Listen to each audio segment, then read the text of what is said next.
Good morning. Welcome to Gospel Bytes, where we take a bite at the gospel for the day. Today is Saturday, April 12th. A reading from the Holy Gospel according to John. Glory to you, O Lord. This is taken from John chapter 11, verses 45 to 56. Many of the Jews who had come with Mary and had seen what Jesus did believed in him. But some of them went to the Pharisees and told them what he had done. So the chief priests and the Pharisees called a meeting of the council and said, "What are we to do? This man is performing many signs. If we let him go on like this, everyone will believe in him, and the Romans will come and destroy both our holy place and our nation." But one of them, Caiaphas, who was high priest that year, said to them, "You know nothing at all. You do not understand that it is better for you to have one man die for the people than to have the whole nation destroyed." He did not say this on his own, but being high priest that year, he prophesied that Jesus was about to die for the nation, and not for the nation only, but to gather into one the dispersed children of God. So from that day on, they planned to put him to death. Jesus therefore no longer walked about openly among the Jews, but went from there to a town called Ephraim, in the region near the wilderness, and he remained there with the disciples. Now the Passover of the Jews was near, and many went up from the country to Jerusalem before the Passover to purify themselves. They were looking for Jesus and were asking one another, as they stood in the temple, "What do you think? Surely he will not come to the festival, will he?" The Gospel of the Lord. Praise to you, Lord Jesus Christ. Okay, so around this time, the Roman uh, leaders, like Pontius Pilate, they were not happy with their position. And once in a while, the Jews would have a disturbance. And the Romans have had enough of them. They take every rebellion seriously. You know, the Jews, when they complain and they want to rebel, the Romans would immediately crush them. And this is why the Pharisees were afraid, and the Jews were afraid that anything that will antagonize the Romans, they will not hesitate to destroy the nation, the Jewish nation, because they've been causing them a lot of headache.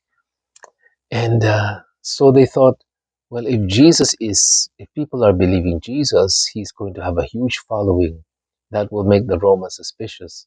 And if that happens, they will destroy the nation, beginning with the temple. The temple is sort of um, it represents the presence of God, and you know, everything about the Jews revolve around the temple. So once the temple is gone, it's almost like God is not with us anymore.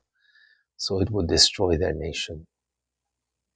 Now, so they were afraid of that. That's why they wanted to kill Jesus. They said, well, it's better for one man. We'll get rid of him so that there's no more insurrection, no more crowd, and no more threat to our nation.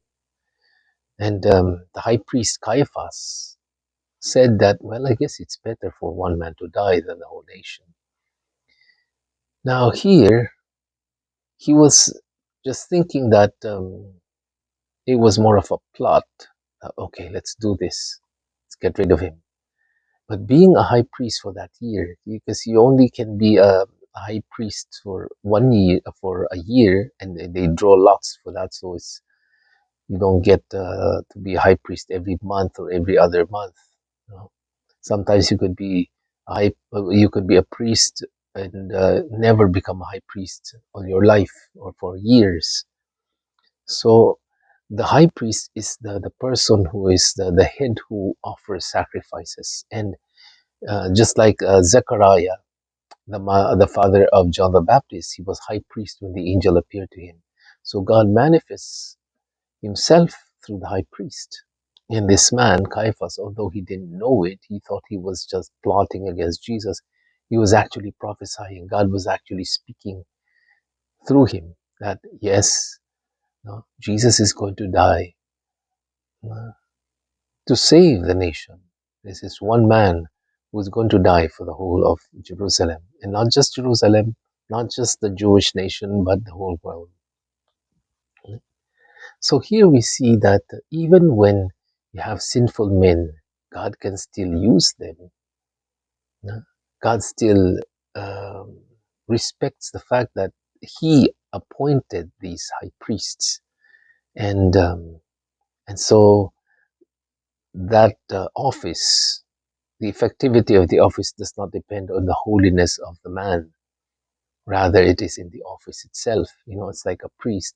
A priest could be in the state of sin, but when he celebrates mass, that is still valid. No, it does not depend on the holiness of the priest. No, it depends on the office of priest. Yeah.